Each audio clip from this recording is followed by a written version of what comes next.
लड़की के शादी के उठान है, सुहागीत है।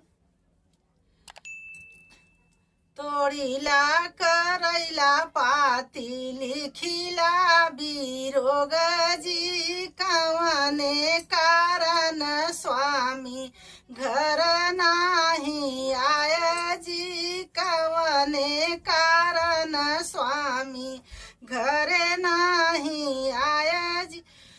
टिकवा गढ़ायूं में पाती न लगायूं जी, यही रे कारण धन घरे नहीं आए जी, यही रे कारण धन घरे नहीं आए जी।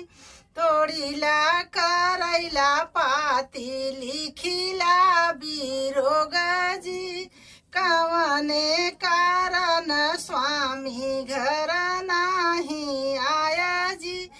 झुमका गढ़ाए में झुमका न लगवाए जी, यही रे कारण धन घर नाही आए जी, यही रे कारण धन घर नाही आए जी।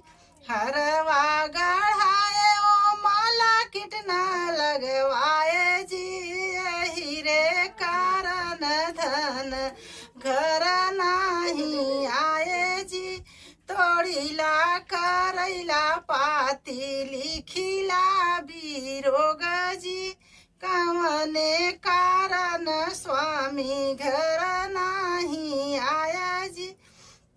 कर धन गढ़ाए में पेचन लगवावा जी, यही रे कारण धन घरे नहीं आए जी, यही रे कारण धन घरे नहीं आए जी।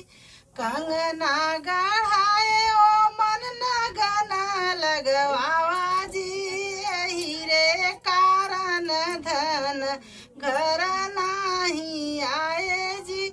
तोड़ीला करैला पाती लिखिला बिरोग जी, कवने कारण प्रभु घर नहीं आया जी।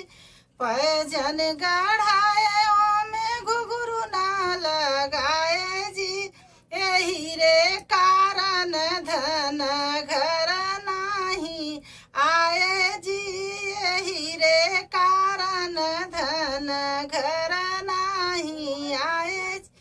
तोड़ीला करैला पाती लिखिला बिरोग जी, कवने कारण स्वामी घर